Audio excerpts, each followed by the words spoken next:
Imagine hiring a stylist because you think she's going to clean out your closet and just like tell you what to wear, only to get handed a big lesson that I think we all need to be reminded of from time to time about our online businesses.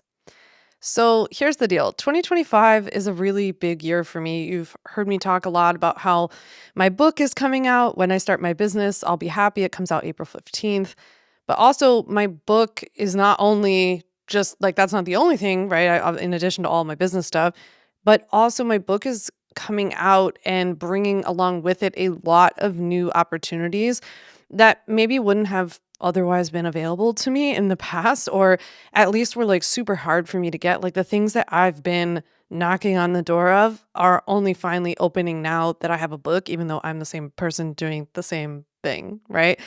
And with all of these new opportunities, it's feeling like an invitation for me to take the next step in visibility, in being comfortable, like owning my stuff, right? And stepping a little bit outside my boundaries of my self-imposed boundaries of talking about legal stuff for the last 8 years, which is still what I do. I'm still still a lawyer and still sell legal templates, but I've also learned a lot in the process of doing so over the past 8 years that a lot of you ask me for help with, right? And so a while back, I decided, I'm a big believer, by the way, in like whatever thing is, you know, bothering you or whatever thing will give you more confidence, like whatever thing, you should do that thing and really forget what everybody else has to say. Like, I don't know, many years ago, like 10, no, like 13 years ago, I went and got veneers for my teeth because I hated my teeth. I hated my smile. My teeth were almost, I didn't like it, right? Beat myself up over it thinking like I was so vain, I should just get over it. It was the best thing I ever did. And when it came to hiring a stylist, I felt the same way. I was like, "Ah, I should know how to dress, myself. Like I just turned 37 in November. I'm like, I know how to get dressed. I don't need someone to teach me how to get dressed. Or is like hiring a stylist admitting that I have bad style or I don't know how to get dressed. Like I had all of these stories in my head. But finally, I applied the same logic of like, you know what? It's going to make me feel more confident given what I have coming up this year, which is a lot of big stuff. And there's a big difference in getting dressed to run for coffee or going to the beach versus going and giving the biggest stage talks of your life, right? So I decided I wanted to hire a stylist, Connie, to help me put together some outfits for things that I have coming up this year, like talks. Like I have one coming up later this year that I cannot wait to tell you what it is because it was literally the thing that I was like, if I ever got this speaking gig, I will like call it a day and retire. And I got it and I can't believe it, but I'm not retiring. Um, but I need outfits for things like talks and, big podcast interviews that I've also landed, which I can't believe. And media appearances that are inevitably going to come with my book, all the book talks and the book signings and the book parties. And like, there's just going to be a lot of outward stuff this year that is a little slash a lot outside of my comfort zone. And part of me was also just very excited, as a side note, to clean out my closet because I wanted to be able to just walk in my closet, see simplicity. Like if I could see actually fewer things, and have fewer decisions, I would feel so relieved. And so I went to Connie and hired Connie and thought, this is what I'm coming to you for. I just want you to tell me what to wear to these events. Tell me what to get rid of in my closet. Just like tell me, oh, this isn't fashionable or this doesn't look good and just get rid of it. And just make my closet look like, very streamlined, very simple. As I told her, I wanted capsule plus because I wanted like capsule with some interest and capsule with some color. So I hired her and I thought she would help me pare down my closet, like I said, but I also just thought she would tell me like straight up, wear this with that. Like just put these two things together and that's it. Like no thinking about it. Instead, and I've only been working with her for like a month, but instead, what I've actually gotten out of it has been so much more. And it's actually the same lesson, just in this case about clothes and cleaning out your closet, that we all have to learn and integrate and remember about building our businesses.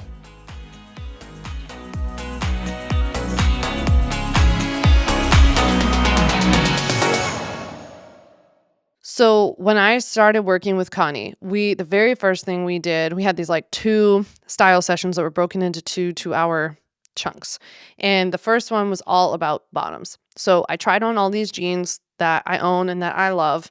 And by the way, I consider myself a jeans girl. I had quite the jeans collection before before this session, and I would have told you like I'm fine, like I have all these jeans, but there's always like something missing, right?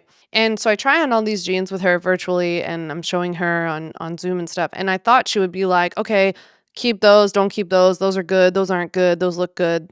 You don't look good in that, you know?" But instead, Connie started asking me a lot of questions every time I tried something on. Like, how do you feel in those? How do they align with your style words? Like, we came up with all these style words and descriptors, and we did all these really cool exercises before we got on the call. And my style words, for example, were, which probably doesn't surprise anyone, was like cozy, chill, casual, coastal California, beachy, French inspired, right? Those are my words. And so when I was wearing something that I was like, "Yeah, I mean, it looks fine." She'd be like, "Well, how does that relate to, like, what you're going for?" I'm like, "Oh, it's not it doesn't." "Oh, okay, so, like, how often do you wear it?" I don't." Like, maybe because it doesn't align with my style just because it fits or it looks good or whatever, right? So she would also ask me, like, "How much do you wear it? Like, where do you wear it? How do you wear it?" All this kind of stuff, and when I would say how I wouldn't wear it that much, we would then go deeper as to the why, right? So I would just be like, kinda having this realization, like, I said I like these jeans, but I don't ever wear them, but why? And so we started measuring things, which that really blew my mind. We measured the inseam. We found my go-to measurement. We then found which I'm only 5'4", so it wasn't very long. It was kind of sad to measure actually.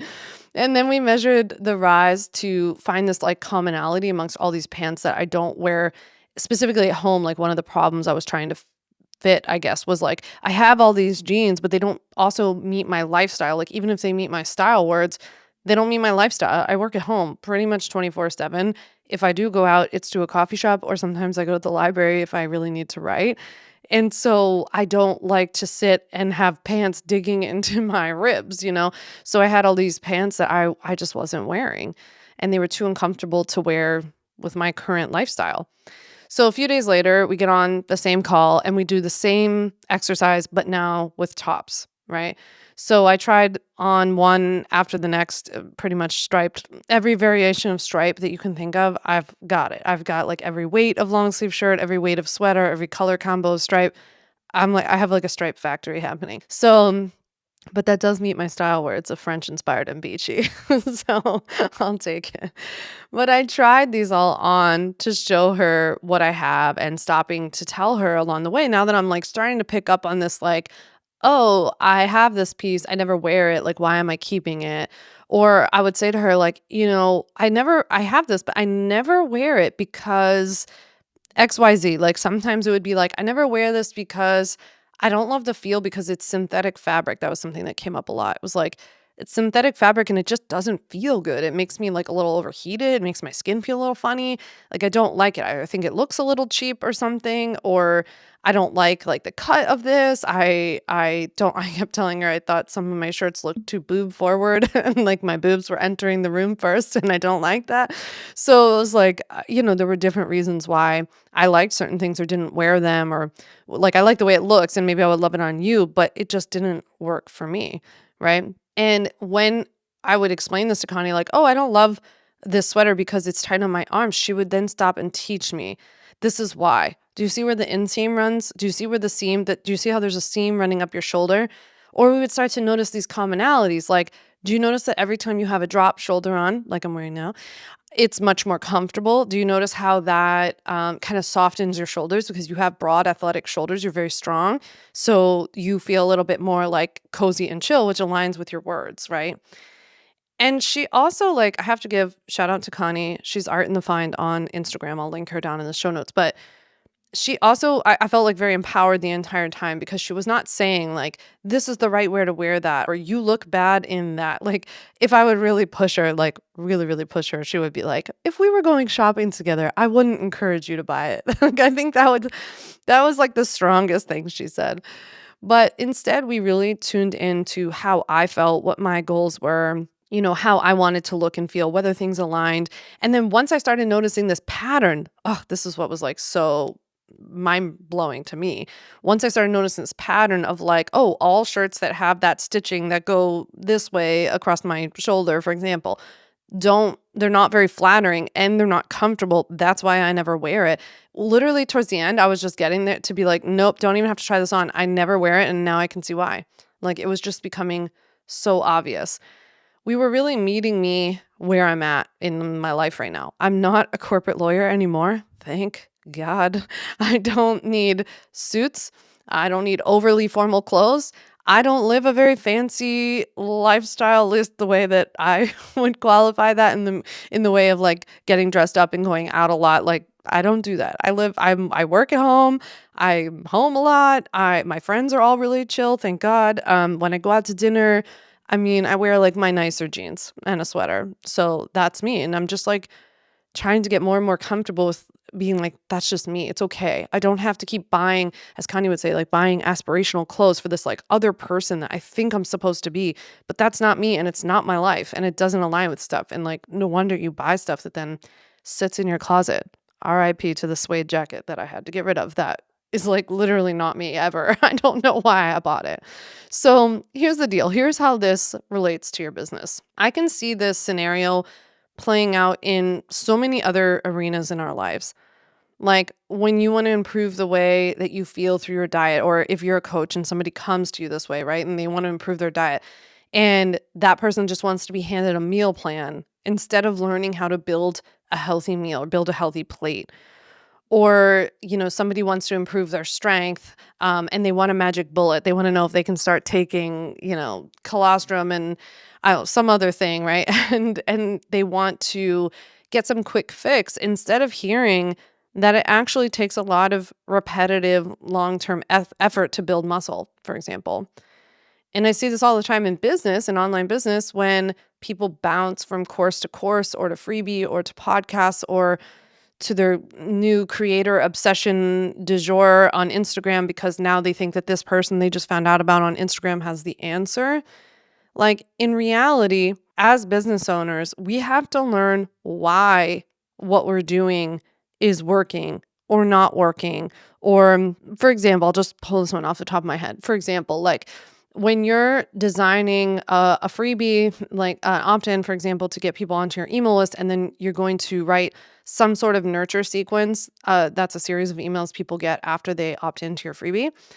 You're not just throwing spaghetti at the wall or mimicking the one that I have or listening to a single tip that someone gives about something that should be in your nurture sequence on Instagram.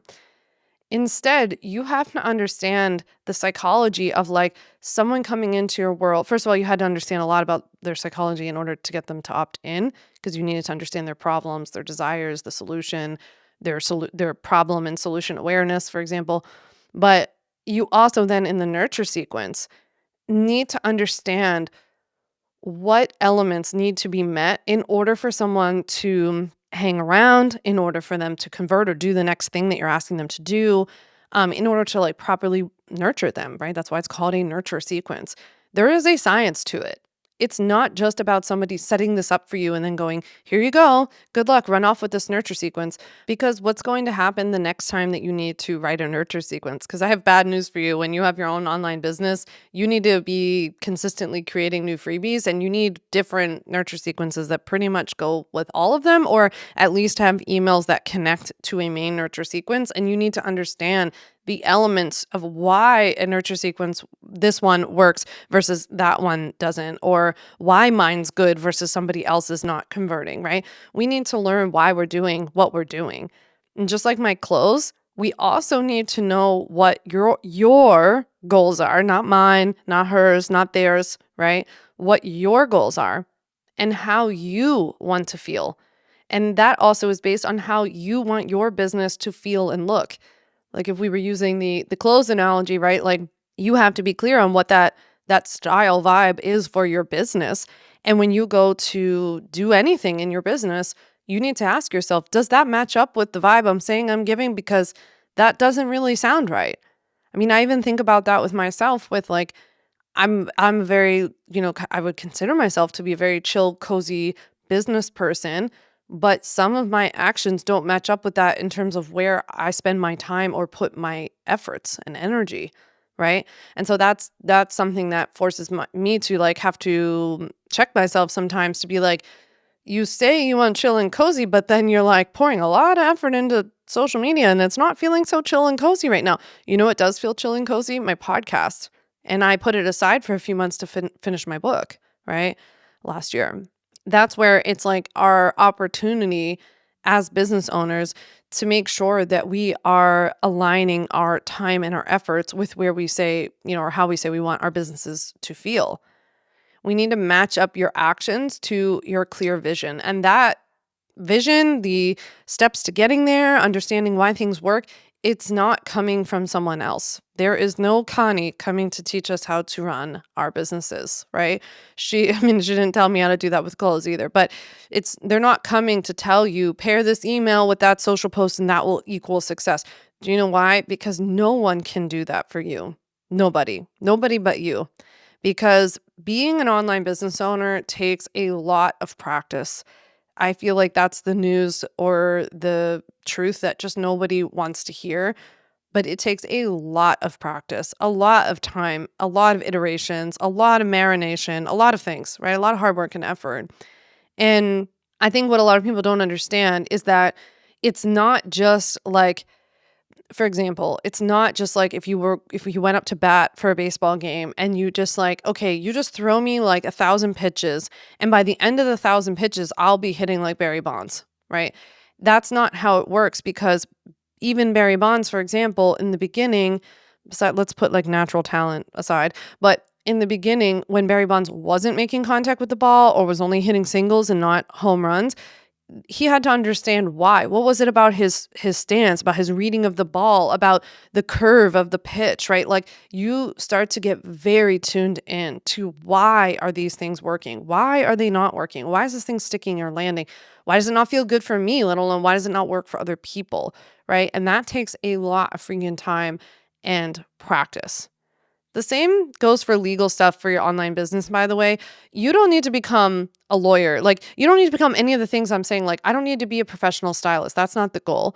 The goal is for me to start to understand a little bit, have a basic working knowledge of like, why does this thing work? Why does that not thing work? Why are these colors better for me versus those colors not, either muting my tone, whatever. That's helpful for me to know. I don't need to be Connie though. There's always going to be a Connie in the world, and there's always going to be a me. And that's what makes the world go round, right? Luckily, I'm a lawyer. You don't need to be a lawyer. Everyone who owns their own business doesn't need to become a lawyer, just like I don't need to become what you are, right? But you do need, as an online business owner, you do need to feel confident that you have the right pieces in place to confidently go out there and promote and market your business and take on clients and like proudly own and share what you're doing. And that requires you to know what those pieces are that you need to have in place, right? You need to know what legal pieces need to be in place in order for you to be confident. So just like I now feel more confident that the pieces in my closet actually fit me and I understand why they fit me and why certain seams are working and rises are working and etc. and why they feel good, and I feel better about the fact that they match my vision, and I'm asking myself that as I'm seeing things out and about, like, "Ooh, that's cute, but it doesn't match like my vibe," which is why it's going to sit in my closet and be cute. There are lots of cute things in the world, but they're not going to ever get worn because I don't live that life, or that's just like not, it's just ultimately not me, even if I think it's cute. It makes my life a lot easier to build that outfit confidently, knowing at least the information I do know now. And so, as much as I could sit here and say, I'll just do this and this and this legal thing for you, and now you'll be legally all set in your business, which is what I used to do as a lawyer, right? That's what lawyers do. They're just service, right? You come in, you take care of it, and that's it. But as an online business owner, things are a little different, right? It's the proverbial like standing in your closet trying to get dressed every morning. Every day in your business, you're going to stand there and say, wait, what do I do if this client doesn't pay me? Or what do I do about this client who's ignoring her invoice? Or what do I do about that person on Instagram who I see keeps taking my content and changing like just a couple words to make it their own? Do you feel confident enough to actually stand up for yourself? Do you feel like you have the pieces in place? I don't know. You'd have to tell me. right? I just believe in life, in business, you've got to do what you've got to do to learn just enough or to take on what you got to take on, get the support that you need just to be confident enough to start putting yourself out there or to start doing some of these things yourself, right? So that is why I highly recommend that you come to my free live legal workshop that I'm hosting next Monday, February 10th. It's my only one of 2 live workshops I hold for the entire year. The next one won't be until the end of 2025. So if 2025 is a year where you want to get your business up to legal stuff and you want to get all of these things in order, definitely click the link in my show notes, sign up for my free live legal workshop. 5 steps to legally protect and grow your online business. I hope to see you there. Seats fill really, really quickly. So make sure you go and sign up and then send me a DM on Instagram. Let me know that you listened to this episode. Let me know how it resonated with you, if it was helpful, if it made any sense to you. But also let me know if you went ahead and signed up for that legal workshop so I can thank you. So send me a DM on Instagram or reply to my email if you get those every week. With that, thank you so much for listening, and I'll see you soon.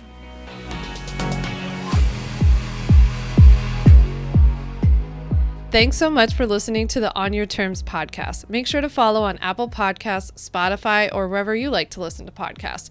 You can also check out all of our podcast episodes, show notes, links, and more at samvanderwielen.com/podcast. You can learn more about legally protecting your business and take my free legal workshop, 5 Steps to Legally Protect and Grow Your Online Business at samvanderwielen.com. And to stay connected and follow along, follow me on Instagram at samvanderwielen and send me a DM to say hi.